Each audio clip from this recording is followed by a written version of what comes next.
First, thank you so much everyone for coming. And the event tonight is our 5th independent publisher panel with Further Reading Press and Naranja Publicaciones. So tonight join us, we have Sebastián Arancibia and Sebastián Barrante from Naranja Publicaciones and Januar Rianto from Further Reading Press. So for those who are, hello, welcome. So sorry. Yeah, it's okay, come in. So for those who are first time coming here, welcome. My name is Naranja. I'm the director of programs and collections here, and at AR Archive in America. We have, as you can see, we have a public accessible reading room here, which is open to the public from Tuesday to Friday by appointment. And we are also actively doing public programs, for example, like programs like tonight, panel conversation, presentation, residency, and also we have different workshops.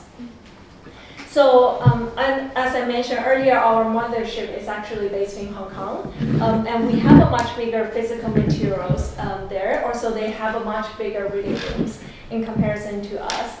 We share a huge digital archive collections with primary material. So our AA in Brooklyn is also an access point to all these the huge digital collections in Hong Kong. So, so for the schedule of tonight, we will start by presentation. So Naranja gonna start the first presentation, which is gonna take around 15 to 20 minutes, and followed by further reading press. Presentation also around 15 minutes, and then we will do around like a 20 minutes discussion, and we will open the Q&A session. So that's the schedule for tonight. And now I actually will pass on to my my colleague Christina Cole, who is going to do a short introduction to both of our speakers. I'm Christina, as Farun mentioned. I'm going to be introducing both publications today. Founded in 2014, Naranja Publicaciones is a bookstore, publishing house, and collection located in Santiago de Chile and specialized in artist books. Naranja Publicaciones is formed by Sebastián Arancibia, who is an architect and publisher, and Sebastián Barrante, who's a visual artist and editor. The Sebastiáns are interested in the study of books as a form of art, publishing as an artistic practice, and its intersection with other disciplines. Naranja is also an artist collective. Both of their works are present in public and private collections in Chile, Portugal, Germany, the Netherlands, and the United States. And for Further Reading Press is an Indonesian-based independent multi-format publishing platform with a production and distribution unit.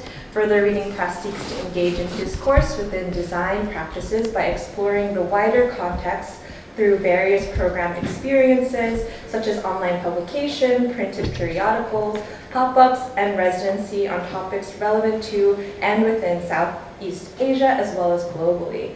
Januar Rianto works at the intersection between design, education, popular culture, and as a designer, editor, curator, and producer. He also runs Each Other Company, a creative and design practice, Further Reading Press, a risograph studio and publishing platform, and Jakarta Art Book Fair, a multi-day festival specializing in contemporary art books and publications. So I'm going to pass it off to Naranja Publicaciones to talk about their projects. Thank you so much for thank you so much for having us, and thank you everyone for coming. As our English is not that good, we're gonna read a text, and then we're gonna try to respond to your questions. And also we're gonna talk about 3 projects that we have done in Naranja.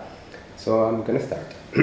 Naranja Publicaciones is a somewhat complex project to explain because it has so many layers. It's an especially difficult task if you're trying to explain it in another language. Naranja Publicaciones started in 2014. We are an online bookstore with about 200 different titles and a publishing house, a collection with about 400 titles available for the community, and an art collective focused on experimentation with the medium. We sell, produce, collect, create, exhibit, teach, and promote artist publications. We are based in Santiago de Chile. This location defines us in several ways: which techniques we use to produce, which materials we have to access to, how we distribute the publications we make, and many more. And these challenges are common to the whole Chilean scene from its first historical projects onwards. These challenges define the whole scene as well. Among all South American productions, Chilean book production is particularly marked by precariousness. Some time ago, before COVID, we gave a lecture at an art school here in the United States, where the bookbinding classroom had a wall full of book cloth in every color you can imagine. We couldn't help to comment to the teacher how impressed we were with that wall, because in Chile we only have 4 book cloth colors, and 3 of them were hideous. I just say were because since COVID we only have one affordable alternative. But this precariousness that defines our production as a country is not a problem that only we, this generation, have suffered. And I say suffered not in a dramatic mood. I mean it as a fact that fuels more creative work with the materials we have. If there is something that defines Chilean production, that is making things work with what we have and making great things with it.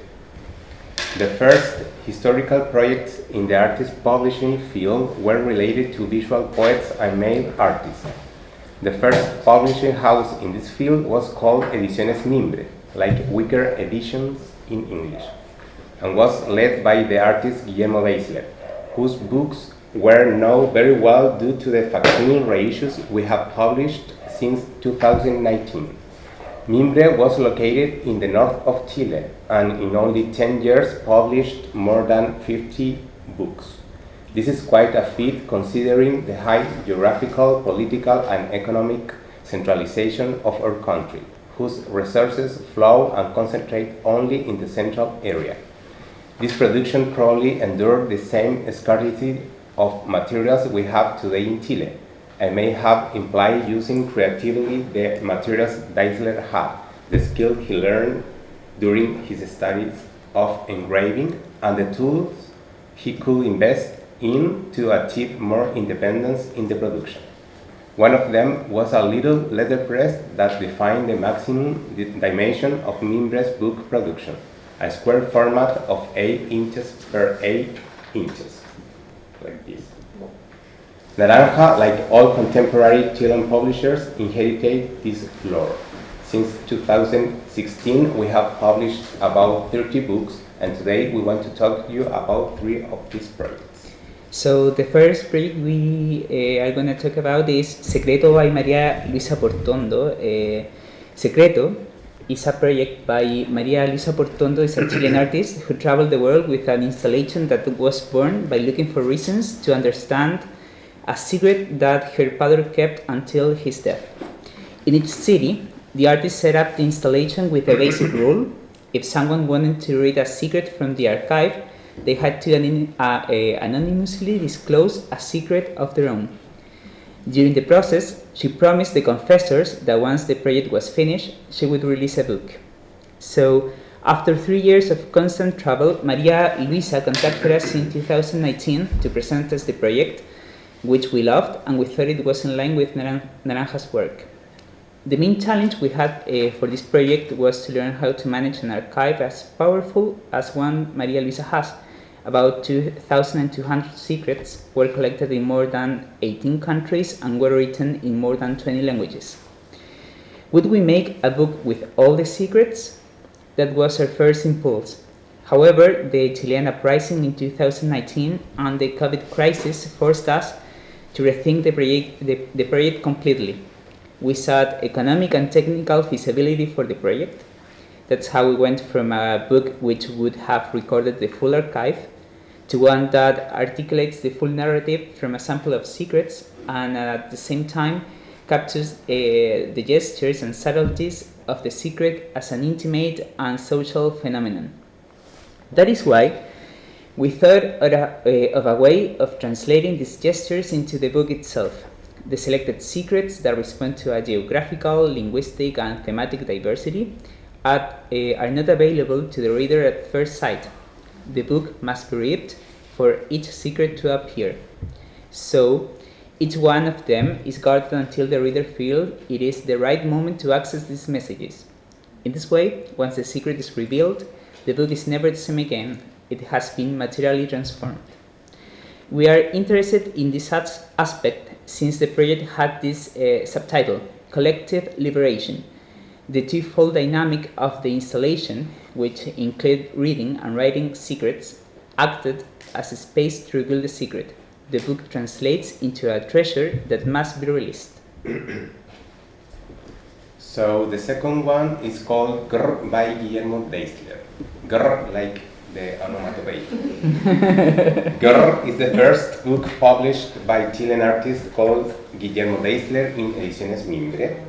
This book, published in 1969, was probably one of the first expressions of the artist's book in Chile, since Guillermo Deisler believed in those years that the book could be understood as an artistic practice, just as painting and sculpture could. Guillermo Deisler died in 1995, and his widow, Laura Kohl, has done a very important job preserving Deisler's work in Chile. Due to the exile suffered as a family during the dictatorship, his legacy is still quite unknown. This is how, in 2018, Laura Kohl invited us to carry out this project, which was very interesting because it allowed us to somehow recirculate relevant work after 50 years. This project was made possible by the support of the Chilean Book and Reading Fund. The production process of Grr was tremendously complex. In the original edition, each of the pages was produced individually, mixing found and recontextualized materials and different types of printing systems. Thus, during the printing process, we proceed in the same way, studying each page individually, and then deciding between those that needed to be printed and those that required the artistic strategy to be replicated. We would like to explain one of these processes. The image you see in the presentation is from the original copy. The structure of the page on the right is from an accounting ledger book. In this case, the question during the edition process was, do we digitize and print the ledger page of the copy we are working with, or do we replicate the artistic procedure and use original ledger sheets? The question haunted us for a long time, but we finally decided to replicate the artistic procedure. I don't know how business accounting works here, but in Chile, all tax procedures have been digital for several years, so accounting ledger books are in disuse. So we had a problem. We had to get all accounting books to read their pages and put them on the 500 copies of the print run. Talking to Laura Kohl, we told her about the decision and the problem we had, and she committed to helping us in our search. A few days later, she found us to tell us that her hairdresser will donate some old accounting books to be used in the book. After that, other people appear and donate books that allow us to complete this difficult mission. One of the greatest lessons we learned from this publication is that approaching a project implies recognizing the subtleties of the project that can be translated into the materiality of the book. And in this case, since the artist passed away many years ago, we were in the need of finding clues in the traces of the original edition that will allow us to recognize the reasons for his decisions. And the third and final project is Editorial Ephemera. This is a very special project because, as we told you a while ago, Naranja is also an art collective consisting of the two of us, and Editorial Ephemera is a product of that creative focus. Editorial Ephemera arises from our encounter with a very special set of slides in a trash can in Santiago on June 6, 2018. Here you can see the photograph of the moment of the encounter. We cleaned, of course, and kept the set of... Was before the COVID. Yeah. And kept the set of 193 slides until we figured out what to do with them. We only knew that the images showed the family trip to Europe, probably during the 70s, and that the persons who captured the images had a highly developed photographic sensibility. At the beginning of the pandemic, we started to digitize these images, and then, a few months later, we participated in an online workshop with a team of the Flamboyant Fair in Brazil, who gave us the task of coming up with an editorial project in 40 minutes. It is at that moment that the Editorial Ephemera project really began. Editorial Ephemera is ephemeral publishing house in English. The dramatic encounter with the images and the process of appropriation and assimilation made us reflect on the persistence of memory. When these fragments of memory were thrown into the trash can, what was left? And also made us think about the death of memory, about its dignity. That's why we set out to create a publishing house that would flash each image publicly for the last time through publishing actions. A publishing actions has the mission to show an image one last time before its perpetual disappearance, taking any form and using any medium. Once the 183 publishing actions have been performed, one for each image, the publishing house will disappear as well. So far we have carried out 9 publishing actions, one in a shopping mall, one in a podcast for our college students, one in the Atacama Desert, one on a gallery wall, that one in a calendar to be published in Germany this year, and the most recent one during the New York Art Book Fair this week. This is one of the most challenging projects because it allows us to think about the nature of publishing. What is its scope, its form of dissemination, materialities, and forms of distribution, among others.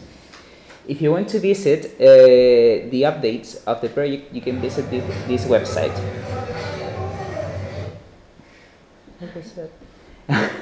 With this project, we want to end our presentation. Thank you for your time and interest in our work. Thank you everyone for coming, and I'm Januar from Further Reading Press. So I would like to introduce my practice at Further Reading Press, as well as to go through several projects that we have been working on. So to start off, Further Reading Press is actually a side project from our studio, and it started back in 2017 as an independent multi-format publishing platform, and now we are equipped with a risograph machine as our production unit, and also we often since last year doing a pop-up bookshop as a distribution unit. The main purpose of Further Reading, I think, is to engage in discourse within design practice and exploring the wider context through various program experiences. Also to engage in its larger ecosystem, other than just publishing or graphic design or something else.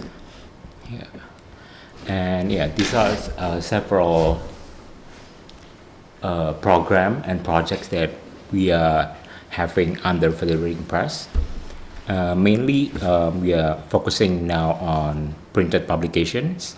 So we have our annual design publication called Further Reading Print, and oftentimes we also accompany the publication with a mixtape curated by our friends like musicians and also like other creatives.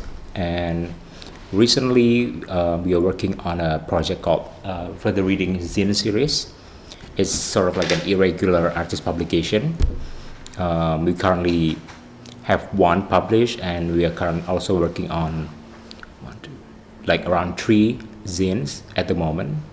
And recently, earlier this month, we released Surfing Suggestions.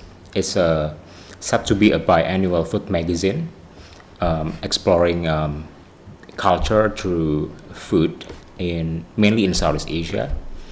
And other than several publication programs, we also have in the past several exhibitions and also sort of like a research project called On Paper, and mainly working on the way like people read and also the experience or like the activity of reading, like the experience of reading. Yeah, like ways of reading was also an exhibition that we did in London Book Fair, and common reading was a ongoing research and also exhibition that we worked with Seoul Kim In in South Korea.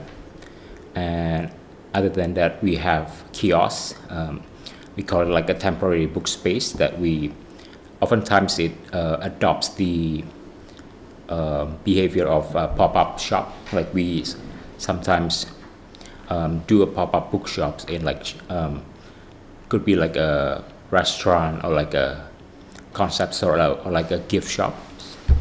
And also recently we are equipped with a risograph machine to help publish or like produce our projects. Yeah. And this is how further reading looked like in the beginning, like 2017. We started off as an Instagram magazine, you can call it that. And it's mainly, we use it as a sort of like a compilations of reading references that our team like come across online. So it's mainly like an existing articles that we found interesting or like we found important to share. And we then like with the graphic design background that we have sort of make a synopsis or like a review of all the reading materials that we found and share it through Instagram so people can have access to the materials.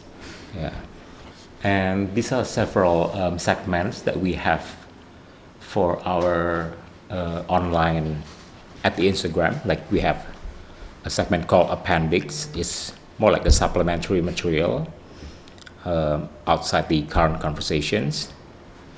And we have a regular one called Bookmark and Bookshelf. Bookmark is a curated, a selected reading materials that we came across and share it online. Bookshelf is sort of like a book recommendation by our friends. And we also recently did a segment called Discourse, where we collaborate with educational institutions. We have also profile to highlights like important figures within design or cultural sectors. And also Select is more like an editorial approach to several topics that we found interesting or like very timely at that time. For the reading started off as a Instagram, and then we moved to like a larger or like a more physical output like exhibitions. This is an exhibition that we did in collaboration with Color Plan Papers.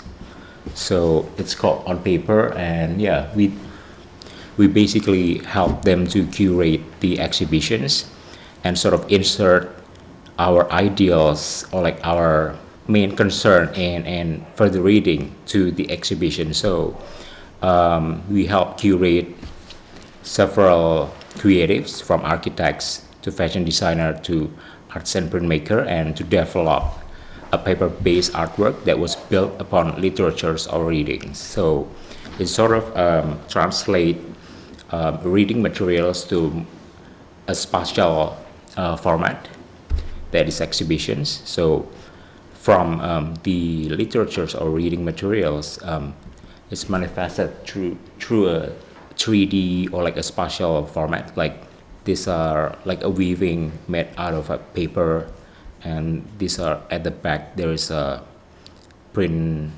art print, like using the silk screen and letterpress and other. And also some artworks by the architects to create exploratory spatial artwork. And throughout the exhibition, we also did several like workshops and also many workshops. So it's to expose like the approach of each artist and also their artworks or like their references, like reading references to the public.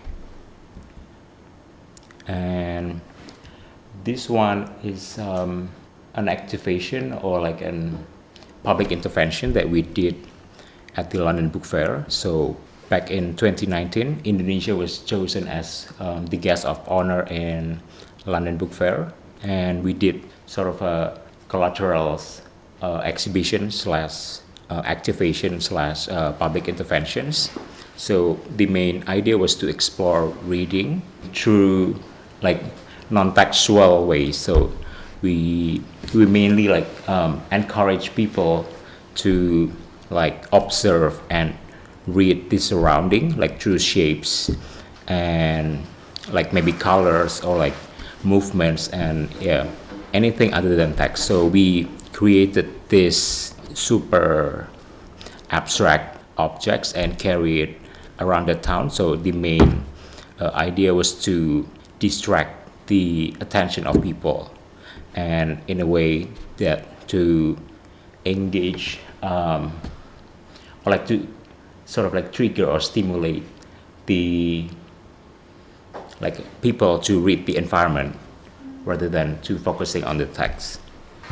And by the end of the public intervention, we also laid out all the objects as exhibitions, and also we showcase some of the documentation through like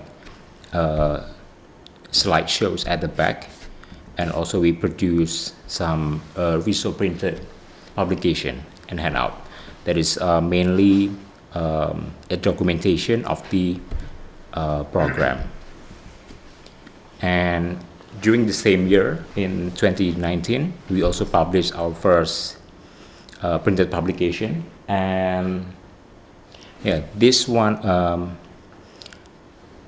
the theme was about identity. So we kind of explore the idea of identity through the broader spectrum of design. So we have a perspective from architecture, art even, or like from a researcher, from a product designers, and many other contributors.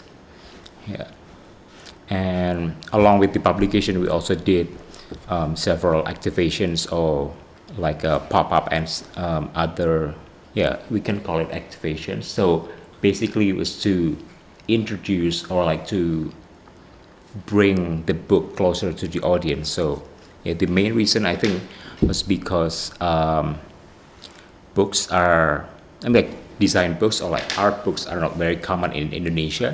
So we try to adopt other methods that are more familiar to our readers, like mainly younger readers. And these are notebooks that was made out of the waste of the production of the book. So mainly using the misprints that was, or like the offcuts from the production of the book.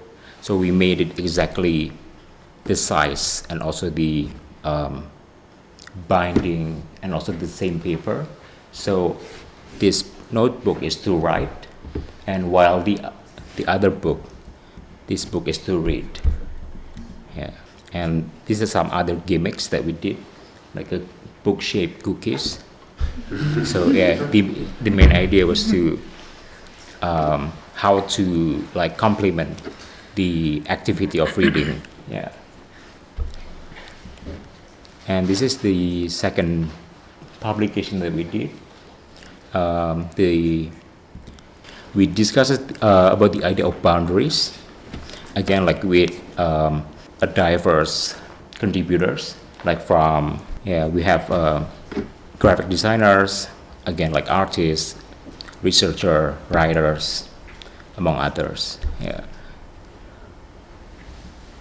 And along with the publication, we also did some like a small pop-up inside this time inside a gift shop. So we bring all like materialize what's in the book into a physical space. So and also this time we made like a scented candle inspired by the smell of a library and paper.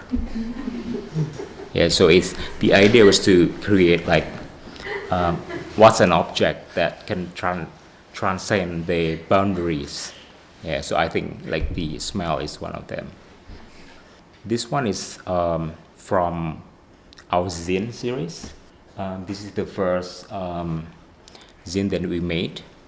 It's called Preface Call, and we collaborate with a gallery in Bandung in Indonesia, and also Foolish. It's an independent publication, publisher based in Perth, Australia. So the idea behind for the Reading Zine series, I think, is to create a more open platform for creatives and artists to bring or like to translate their project into printed publication or printed format. And this Preface Call project is a project by Fries and Sauce and Foolish, as mentioned. And we basically like the role of further reading in this project is mainly as a publisher, and also publisher, and we help them to print and help them to distribute. So this zine series takes our role into another dimension here. And also because the project was a collaboration between a Bandung-based gallery and Perth-based publisher, so for the launch we made this like a radio show that is streamed in between Indonesia and Australia, and also with a pop-up setting for the shop. So this is how it looks at the Australian launch, and this one was how it looks from Indonesia in Bali.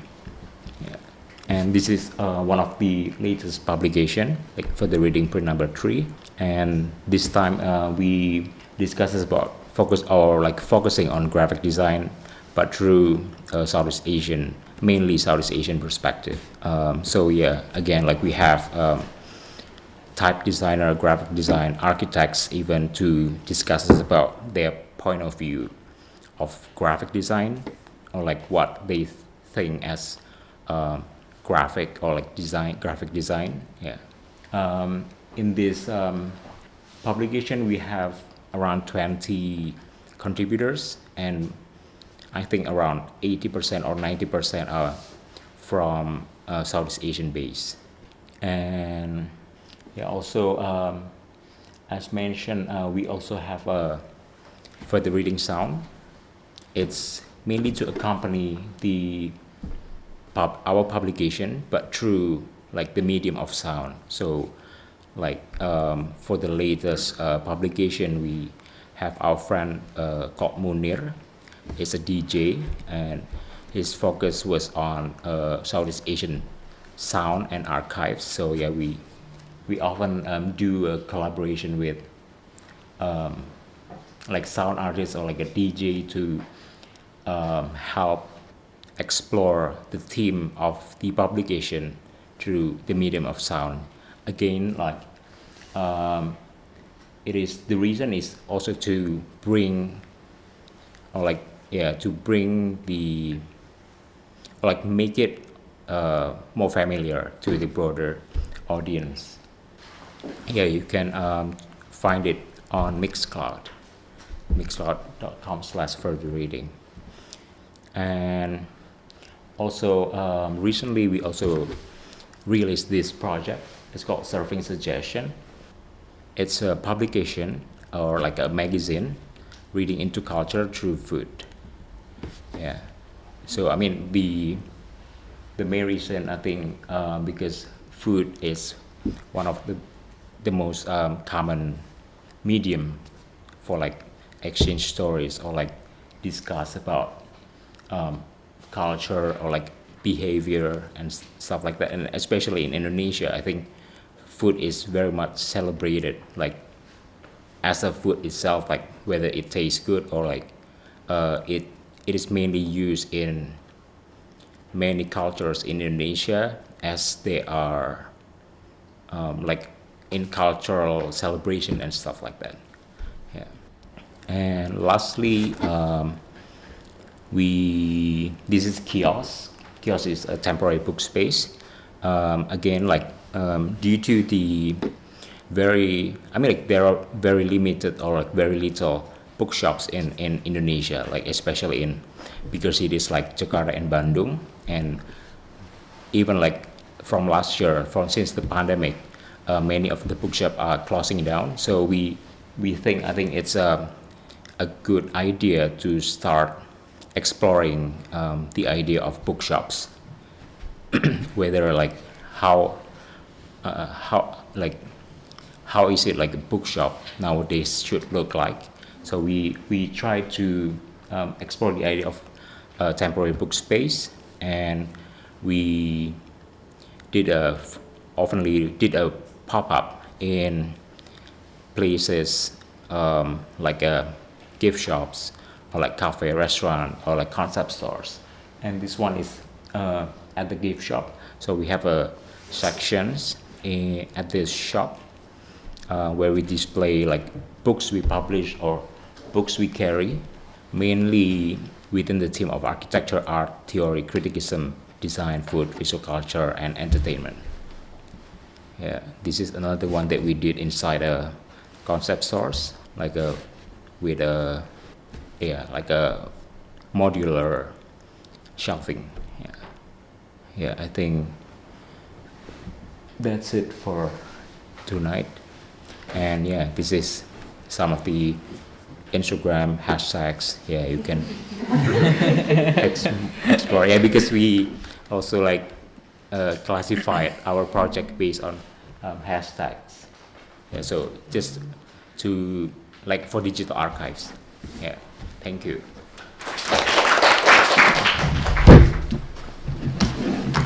So we're going to start the discussion portion of the evening, and we'll try to make it give you enough time to also ask questions. So also feel free to raise your hand if you want to ask like a supplemental question during our discussion. Yeah. So one of the first things I wanted to ask you about, and I think you both subtly touched about it in your presentations, was I wanted to ask what the publishing scene is like in Chile and then in Indonesia. I know you mentioned it's very precarious to be producing artist books there, so I was kind of wondering if you could talk a little bit about that and think about, and also I was curious about your role, like how you see your role within that sort of scene. And likewise for you, Januar, you mentioned that artist books are not very common in Indonesia and people are not that familiar with it. And so I would be very curious to hear what you think like Further Reading Press is doing within that environment and how you view that scene in general.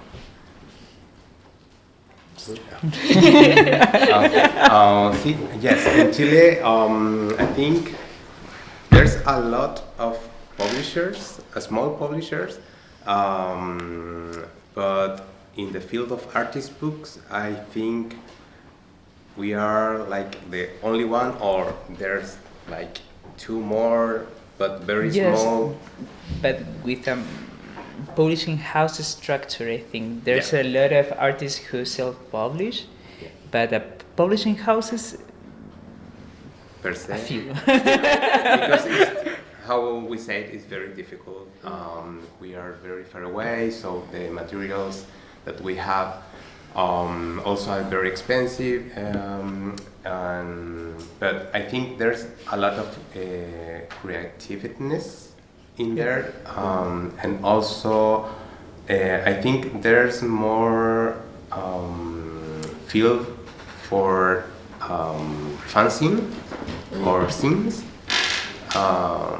and yeah. Yes, that's it. and also when we started like in 2014, 16, we started meeting with artists who make books. For example, Guillermo Núñez, a very important Chilean artist, he have a storage space full of books because his galleries rejected the books. The books. Only wanted paintings or graphics, but not books. And he didn't have spaces or events to show his books. So that what happens with Guillermo Núñez also happens with Mónica Bengoa, another Chilean artist who make books. And I think that is the reason why it's so important for us, Guillermo Deisler, with his publishing house that happened in the 60s in the north of Chile. I mean, now it's precarious. Imagine in that decade, like I don't know how he could create everything that he did and also disseminate in that years. Yeah. So Thank you. we respond to the question. Yes, yes, thank you. Januar? And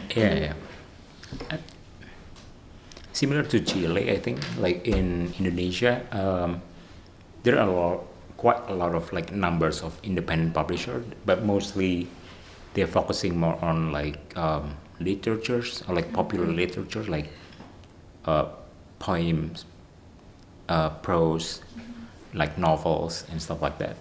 But like for art book itself, like it's I could say it's still like a very young industry or a very young discipline. Yeah. So I think people are often associate art book as an artist book, like more like a catalog or something like that. Yeah. So yeah, I think that's the general view of the scene in Indonesia. Yeah. Yeah, I feel like for me, I'm very interested because like we also intentionally waited a couple of days after the New York Art Book Fair finished, so we feel like you guys can take a break before we start this panel conversation. So my question would be like, is this your first time come to New York to participate in this book fair? And I believe a lot of the audience have been to either participating in the book fair or experienced the book fair. So can you just like talk a little bit about what's your impression of this art book fair, and also what's in general like the reception of your presses here? It was our second time for us and for you. It's first time, yeah. And also we participated in 2019, and it was in another place in MoMA PS1. It was very rowdy and so hot. And this one, it was the same, but with less exhibitors. And it was for us, this fair is always good. The reception and also all the kind words that we received with the work that we have done is amazing. Yeah. Nothing to.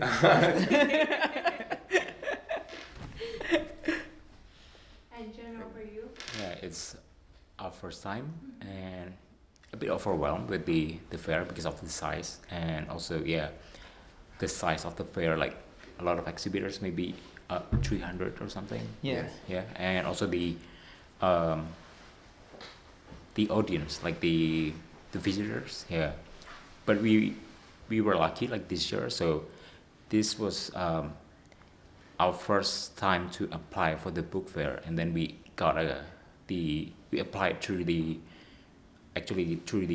award and the grant, and we got the grant. So we were very lucky to yeah the first time and with the grant. Yeah. But Jenna, I have like a follow-up questions for you because as like Christina introduced your bio earlier, you also run an art book fair in Jakarta. Can you just like talk about like the differences or the similarity between these two? I mean, yeah. So before I came to New York. Actually, we just finished the Jakarta Art Book Fair like maybe 2 weeks ago, like at the beginning of the month. Yeah. So the Jakarta Art Book Fair this year is actually also our first art book fair in Jakarta or in Indonesia in general. Yeah, we only had like around 40 exhibitors, and space is probably only like one floor compared to New York. But the reception from the public, I think, is also like beyond our expectations. Yeah, so it was probably a small fair, but like the longest fair I ever experienced. So it's around like 9 to 10 years every day for 3 days. Yeah, Okay. I mean like 9 to 10 hours. Yeah. And Yeah. all the exhibitors, they're from Indonesia. There are 4 exhibitors from outside Indonesia, like from Taiwan and Singapore, Thailand, and Australia. Yeah. So we also I mean, like in terms of programming, I think we had like several. We have 12 talk shows, like a classroom maybe in New York, and also some like entertainment, like music. Yeah, but yeah, I mean, New York is definitely much bigger, and I think also like the type of exhibitors, like New York is more, from what I saw, I think it's more focused on books, like books. I mean, like compared to Jakarta, like we have, because again, like there are very little community of art books still, like it's still a very young scene. So mainly the exhibitors are like graphic designers or like a design studio or like creative studio who like made publications or like who made books for the fair. So it's not like a publisher who has like a big body of work. You both sort of touched upon how I think you're filling a gap in each of your individual countries, and especially thinking about sort of this lack of resources, how to best use your resources is something that I'm quite interested in. Like, for example, our organization, we're Asia Art Archive. Asia is huge, so we have to make a decision on our content priorities, on what we choose to have in our collection. So I was wondering how you make your decisions on the projects that you want to pursue or the artists that you want to collaborate with. I think it's important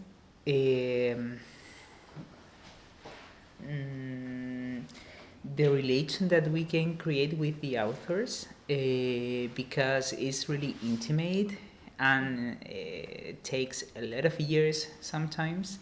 So create a good communication, I think it's very important. And also the projects that we don't accept manuscripts, for example. Yes, and also the projects that have an exploration in the idea of the book as an object, and about reading, about writing. We don't accept manuscript. We want create from the beginning of the project. For example, if you are an artist and you want to work with us, We ask you for the idea first, and then we started to create this idea with you. And also, it's very important, as Sebastián said, that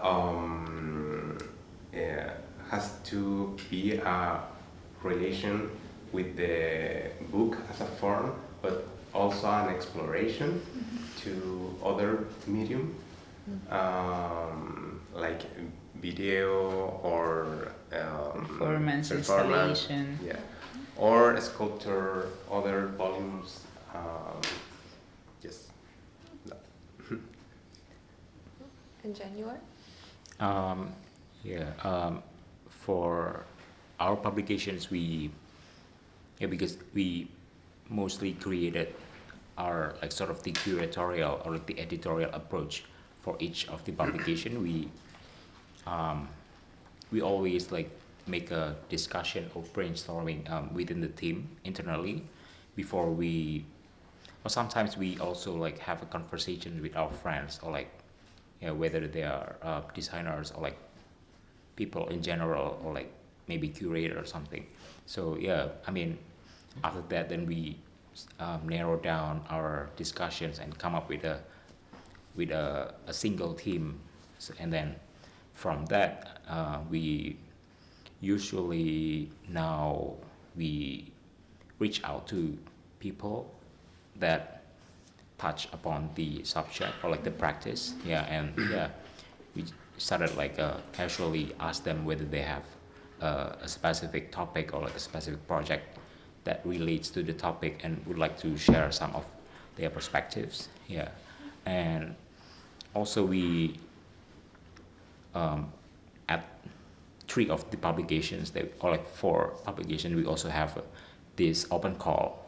So the open call also have like bring an opportunity for people that we don't know yet to contribute, or like sometimes we also received contributions from students even from the open call that we think also it's an interesting or like it's a important perspective. Yeah, I guess like then follow up on that. I'm curious to hear like from both of you, these presses, that what kind of difficulties you encounter, and I also particularly interested in like the supporting structures behind your presses and how do you fund these? Are you solely being sustainable through selling of all these books? We applied for Chilean fund, but also most of the publications are made by, how do you say when you self? Self-fund? Self-fund? Yeah, self-fund. Okay. By the artist? Both Okay. publisher and artist. Also, we do some workshops. This is a way to fund or get more money. But now it's happening something. I think it's interesting because the Chilean national the Chilean reading and Fund? that one create this year a special fund for experimental publishing. I think it's really interesting because I think they are bring attention what's happening in the Chilean scene, and it's first time. Yes, because we used to apply with different approaches to the book. Then they reject your project because they say like this is not a book. So we are not gonna give you the money.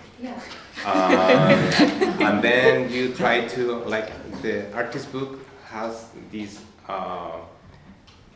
difficulty and also for us now a virtue like is could be a book, but also could be a other way. It could be art, and also could be literature or poetry. So we started to make our statement according to the fund that we are applying. Yeah. Like, we're gonna talk about the literature and the book form for this fund, and Don't mention, don't mention the art thing, and for this the one, art. don't I- mention the book. You So have to start to figure out how to manage your thing. Yeah, but then like for this open call for experimental publishing, do they give a definition of what's considered experimental? They ask us actually for there was like a focus group that Yeah. never happened, but they had the intention to do. they email us like, can you define artist book? And then well, there's a lot of definitions about artist book. We can't tell you one. Yeah. So, but yeah, I think for the ministry, these things doesn't work like that. They need one definition, like create a margin to. So they ended up with a definition that we are not. Don't agree? We don't agree with, but well, it's something. So, but actually, we don't apply for a fund this year. I think we applied some. Yeah, wow.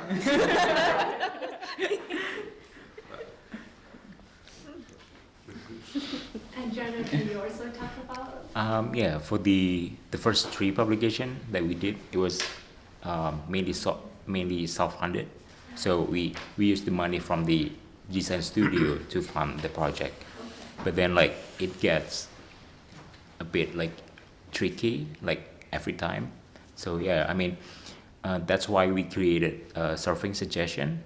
So we sort of explore the format of a magazine, or like the behavior of a magazine, like with all the types of segments, and also content, like the approach of the publication, but make it art book-ish. Yeah. So we within the publication we also have tried to explore the possibilities for like a commercial to fund the project. So at the surfing station we also have several like advertisers, like if you to that still like whether the brands or like the vision of their institution like align with the editorial. Yeah, so I think and it did help us quite a lot with the production costs. Also like from paper, like we also talked with a paper company in Indonesia. Yeah, they also willing to help. And yeah, I think we try to explore this kind of funding opportunities. Yeah, and also we actually planning sort of to adopt this idea to Jakarta Art Book Fair, where we initially wanted to have a sort of like a grant for like a publication for like a publisher. Yeah, so we might also do like similar things. Yeah, so we would like to try like to approach like a commercial brand or like institutions to help fund the grant, and then we can distribute the grant to publisher or like to help them develop their projects. Yeah. I think we're gonna ask one last question, and then we're open to the Q&A session to the public. So I guess sort of to end on a more broader question, I wanted to ask how you envision the future of your presses to be. I know you mentioned like one of your projects once the slides have, like one of the slides has been seen, you want to like, you show it once and then it's gone forever, and this sort of ephemeral nature of such things. I would be interested to hear about sort of the lifespan that you were thinking about for your press, and sort of where in the future, or where ideally you would want your books and publications to exist. Sincerely, I want this space. With a workspace downstairs. I don't see the future without the press. The project has had a lot of layers, and adding more layers every time and every year. So I think that will continue. Yeah. Every year the project will be more complex, I think. Yeah.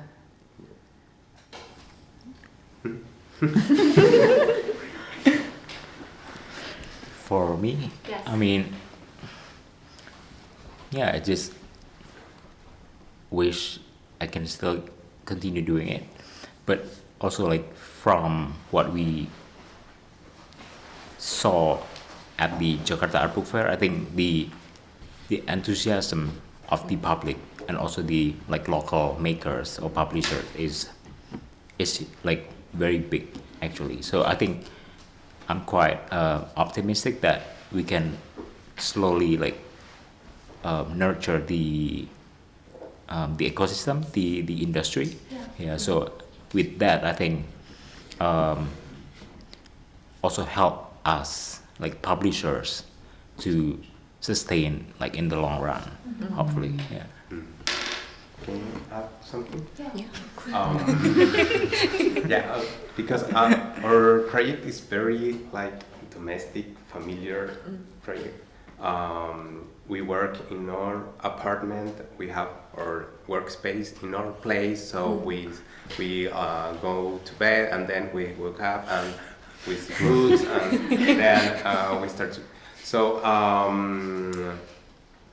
I think I don't want to lose that. But also, it was very interesting for us, and I'm very, interesting to have more opportunities to show our work, like this one. For us, we are very grateful for your invitation to talk about our project. And yes, I think also we would like to engage more with other projects around worldwide. And still disseminating the Chilean production of artist books or this kind of field. Yeah, I guess we can speak for both for our organization, also our community here. I think we are also very grateful to have you all here and then to listen to your practice and presentation, because this is a really rare opportunity, particularly after like 3 years of pandemic. For the first time, we have publishers traveling from around the world, come here, and then to be able to really sit in the space and then to talk. So now I guess we are going to open questions to the audiences. Any questions? I have a question. Yes. Actually, 2 questions for Januar. First, the very pressing question is, how do I get the candle? Did you bring it here to the book fair? Because I missed your exhibit area. I think I missed it. I'm so sorry. If I saw the candle, I wouldn't. No, we did not bring the candle because it was sold out.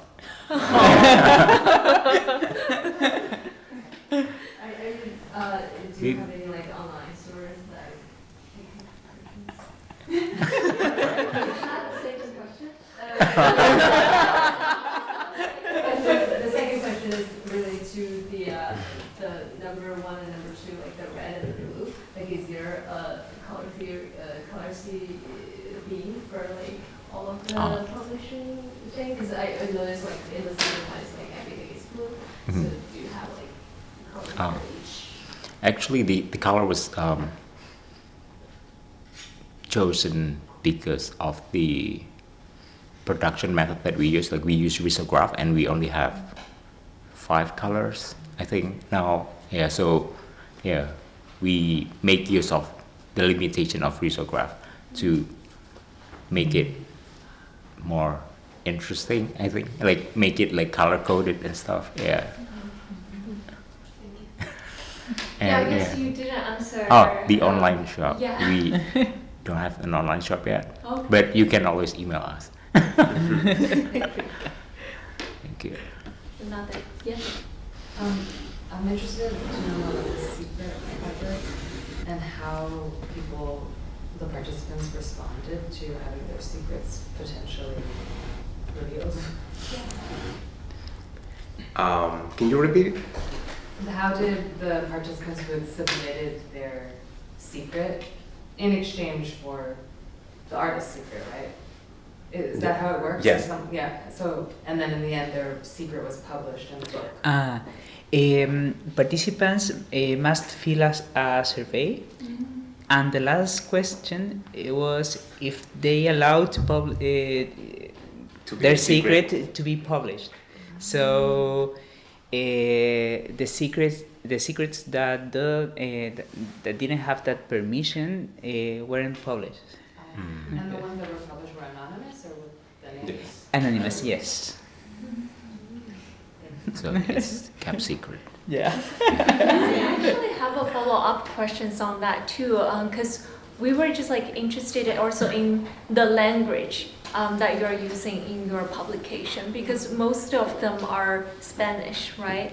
So I'm just thinking, even for secret, that might be a layer of translation into Yes. Spanish. So I'm curious to hear more about that, about the language aspect in your book. It was so hard because the artist started to communicate with different people that helped her to translate into English and then translate into Spanish. Spanish.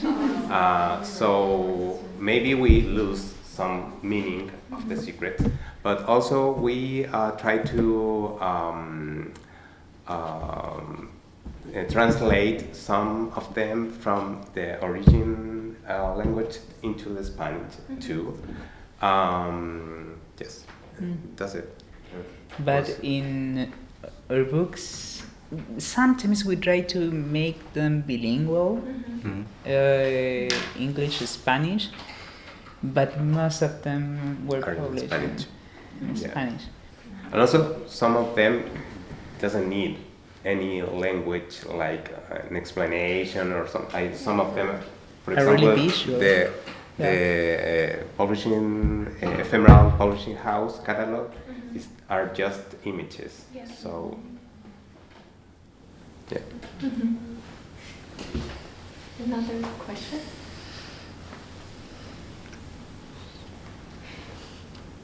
Yes. Over there. So I have a question for Naranja, which is about your relationship to your audience or your readers, because each one of the projects that you presented engages with the reader or the audience. So maybe if you could talk a little bit more about what you envision that to be, what kind of relationship you have with them.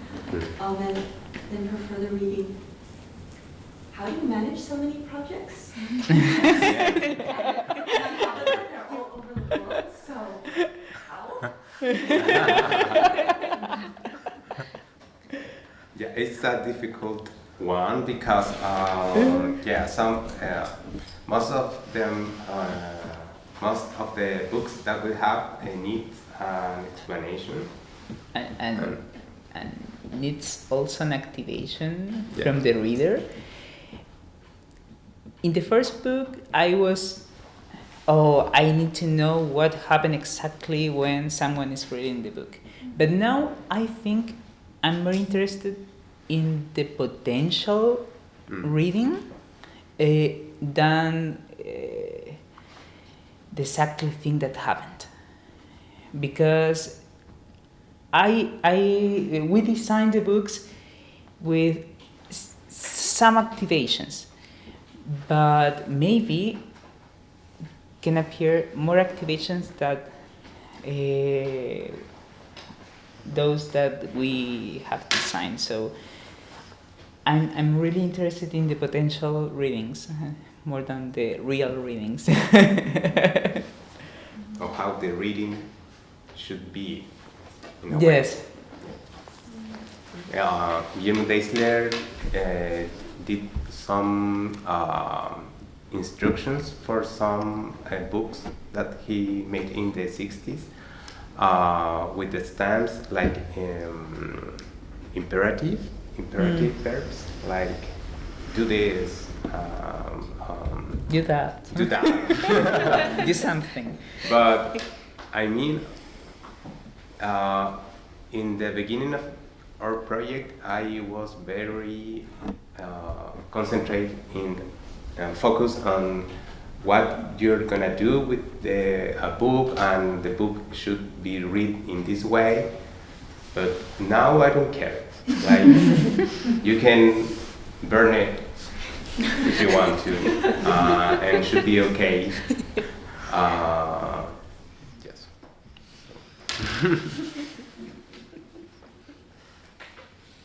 And yeah, for us, I mean, our core team is 3 people, like for the reading press. But we, for each individual project, we have an ad hoc team. So like for editors, for designers, yeah, we have like a separate team, so we can, yeah, run in parallel. Yeah, if that makes sense. Yeah. Yeah, I think we probably need to end. We are running 30 minutes behind schedule. So we are going to end the event tonight, but feel free to stay and then to continue the conversation and also to browsing the books. Thank you so much again for coming.